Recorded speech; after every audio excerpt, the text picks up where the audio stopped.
Olá, tudo bem? Eu sou a Cristina Grêmio, jornalista da Gazeta do Povo. Você é estudante, pai ou mãe de estudante? Infelizmente, eu tenho uma notícia chata para você. Aliás, duas notícias chatas. A primeira, você já deve estar sabendo, aquela carteirinha de estudante digital que o governo criou para permitir que o documento fosse emitido pelo celular ou pelo computador por qualquer pessoa de graça, não existe mais. Quer dizer, não existe mais a possibilidade de se fazer a versão digital da carteirinha. E aí vem a segunda notícia chata. Sabe por que isso aconteceu? Porque deputados e senadores brasileiros decidiram que não te representam. Isso mesmo, eles decidiram que estudantes, pais ou mães de estudantes não estavam representados lá no Congresso.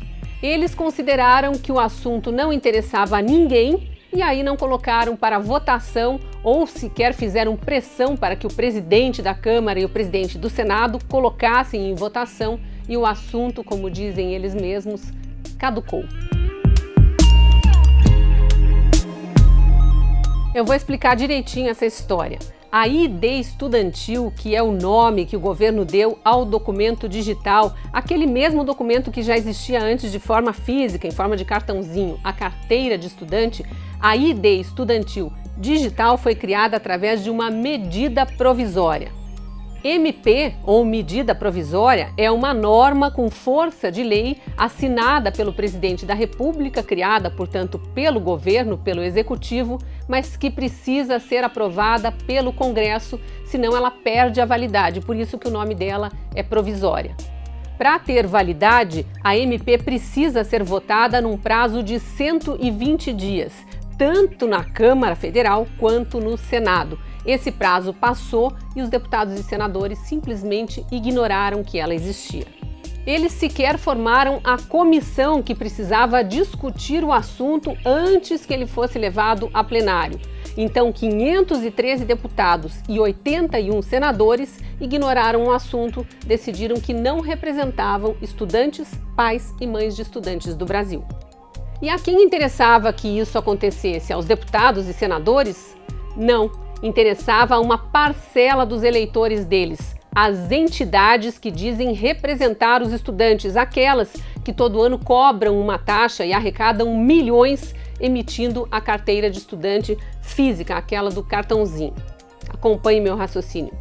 Eu vou até ler para não me perder nos números. O Brasil tem 30 milhões de estudantes. Pelos últimos censos da educação básica e do ensino superior, são 11 milhões e 900 mil alunos matriculados do 6º ao 9º ano. 11 milhões e 900 mil, quase 12 milhões que têm acima de 12 anos e, portanto, só conseguem pagar meia entrada em cinemas, teatros, espetáculos culturais em geral e também em eventos esportivos se tiverem a carteirinha de estudante. Então anote aí, 12 milhões estão, mais ou menos 12 milhões estão entre o 6º e o 9º ano. No ensino médio ainda tem mais 7 milhões e meio de alunos matriculados e mais 8 milhões e meio na graduação do ensino superior. Isso que eu não tenho a conta da pós-graduação, mestrado e doutorado, alunos mais velhos, mas que também têm direito à carteirinha de estudante. Eu não tenho a conta não, né? Não existe um censo de ensino de pós-graduação. Então a gente tinha lá 11,9 milhões, quase 12 milhões na segunda fase do ensino fundamental, 7 milhões e meio no ensino médio e mais 8 milhões e meio na graduação.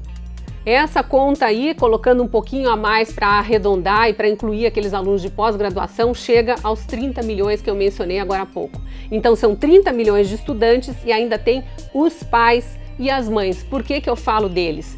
Porque os pais e mães dos estudantes é que vão ter que arcar com a entrada inteira, com o ingresso completo, aquele valor maior, se o filho não tiver a carteirinha para apresentar na porta do cinema, na porta do teatro ou dos outros eventos. Então esses pais e essas mães, além de ter que pagar agora para as entidades emitirem a carteirinha física, se não fizerem, tem o prejuízo, digamos assim, de ter que pagar a entrada cheia. Então eu já quero arredondar bem para cima, 30 milhões de alunos, mais 60 milhões de adultos, pais e mães desses alunos, 90 milhões de pessoas, a gente está perto da metade da população brasileira. Foi esse universo de eleitores, ou de futuros eleitores, no caso daqueles que são menores de idade, que o Congresso, foi para esse universo que o Congresso deu as costas.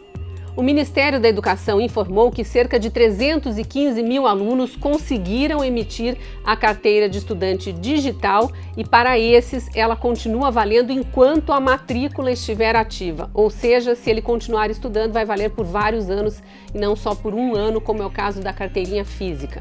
315 mil em comparação aos 30 milhões de estudantes que o Brasil tem é mais ou menos 1%. Só 1% souberam e conseguiram emitir a ID estudantil enquanto ela estava valendo.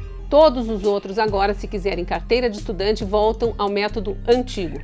O curioso disso tudo é que a gente não viu a UNE, a União Nacional dos Estudantes, nem a UBS, a União Brasileira dos Estudantes Secundaristas, chamando os estudantes para a rua para manifestar seu interesse que os deputados e senadores votassem essa medida provisória e fizessem valer para sempre a carteirinha digital. Não houve passeata, não houve sequer abaixo-assinado, não houve mobilização. Tá certo que o período da MP em vigor foi o período de férias escolares, de férias nas universidades, e isso atrapalhou um pouco. Talvez o governo não tenha calculado que aqueles 120 dias iam correr justamente no período em que os estudantes não estavam na ativa.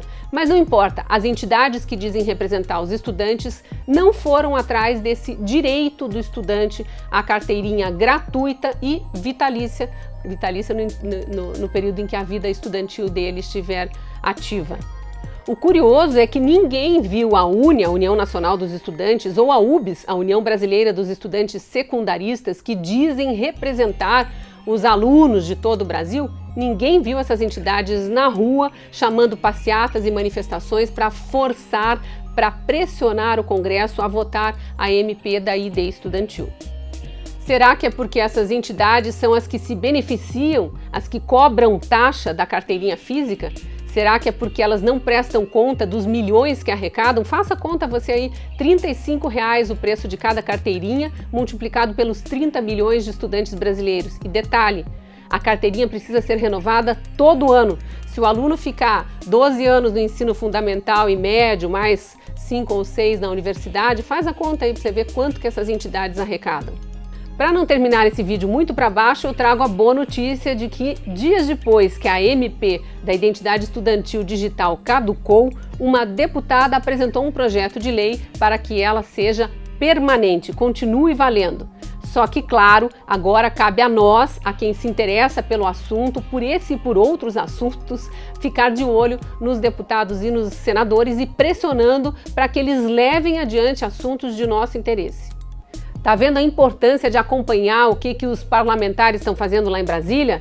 Se você não conseguiu eleger o deputado ou o senador em quem votou na última eleição, escolha um dos que estão lá, porque eles também te representam, e acompanhe o que está sendo feito, mande recado, faça pressão para que eles saibam que eles representam todos os brasileiros e não só aqueles que votaram neles.